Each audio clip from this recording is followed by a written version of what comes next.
This is Tim Bryce with my column titled, Americans Embrace Reactive Management. Planning is not natural to most Americans. We resist it because it requires some foresight, analysis, and change. In other words, work.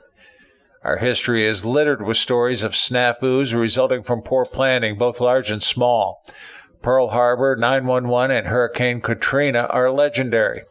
In the case of Pearl Harbor, the Army's Colonel Billy Mitchell studied the island's defenses and wrote a report detailing how the island would be attacked with incredible accuracy. The report was written a full 17 years prior to December 7, 1941. Instead of heeding his advice, the Army would eventually lose patience with Mitchell and run him out of the military. In terms of Hurricane Katrina, civil engineers were acutely aware the weaknesses of the levee system protecting New Orleans was inadequate to withstand a Category 5 storm, as well as Category 4.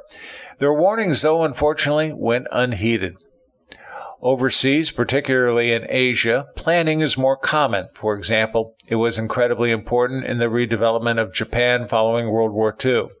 In business, Japanese companies spend more time planning than Americans, as they like to look before they leap. Americans, on the other hand, tend to take the plunge before they know what they're jumping into. Even worse, they often take the wrong course of action when faced with disaster. Allow me to explain. I know a Florida fraternal organization who, like a lot of nonprofits, is losing members. However, this is not new, as they have been losing on the average of over 1,500 members per year for the last 15 years. Everyone in the organization is cognizant of it, but the leadership has done nothing to stem the problem, hoping it is a temporary condition and will simply go away. Whereas they were in excess of 58,000 members in 2003, by 2017 there was approximately 35,000. It was only this year that the leadership decided to take action by leveraging a hefty per capita tax on each member, which will inevitably drive more members away. Whereas they should have been studying the problem all along, they waited until the last minute to make a decision which will ultimately have an adverse effect on membership. Similarly, New York State has one of the highest tax rates in the country, so much so it is causing New Yorkers to flee the state as economic refugees seeking shelter in more tax-friendly states such as Florida, Georgia, and the Carolinas. To compensate for their departure, the state recently added new taxes in New York City, a congestion tax to ride on city streets, and a mansion tax on expensive estates. This, too, will likely cause more New Yorkers to flee the state. Instead of cutting expenses and lowering taxes to make the state more inviting to live in, they continue to tax and spend madly. As an aside, according to a recent Mercatus Center study, New York State is ranked number 41 of the 50 states in terms of fiscal health. Florida is number 4, North Carolina is number 9, Georgia is number 18, and South Carolina is number 20. As in the Florida fraternal example, New York State waited too late until conditions worsened, failed to change their ways, and opted to burden the remaining people instead. Such knee-jerk reactions is typical of incompetent leadership. Then we have the crisis of illegal immigrants at our southern border, a problem threatening our country's sovereignty. While some claim the problem is manufactured, reports from the Department of Homeland Security are undeniable. The American people have known this to be a problem well before the 2016 elections. Remarkably, the Congress fails to address the problem even to this day.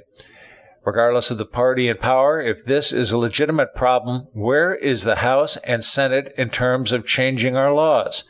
The fact they insist on ignoring the problem goes beyond simple dereliction of duty. It is pure negligence, if not treasonous. These three incidents are typical of American planning, as they prefer waiting for disaster to strike before taking action. This, of course, is madness. The reason for it should be rather obvious. We feel comfortable operating in an autopilot mode and resist making hard decisions that might offend someone. Yet in the end, reactionary behavior ultimately hurts everyone. Let me give you one last example. Knowing our fraternal lodge was losing membership and money and realizing the cost to maintain our building were escalating, I prepared a feasibility study which came to the conclusion the lodge should sell the building and move in with a neighboring lodge. Had we done so, we would have probably sold the building for $750,000. Unfortunately, the members voted to stay and hoped the problem would alleviate itself. It did not. Consequently, 13 years later, the lodge was finally forced to sell the building for $500,000, a substantially lower number. In other words, they avoided the inevitable, which ultimately cost them. Think about it. It's essentially no different than the Billy Mitchell story, which cost the military dearly. Planning requires foresight, keeping a pulse on changing conditions, the ability to adapt to change, and above all else, effective leadership. If the leaders are operating on autopilot, the group should not be surprised by the consequences when havoc strikes. Friends, keep the faith. This is Tim Bryce in Palm Harbor, Florida. Follow me on the internet at timbryce.com.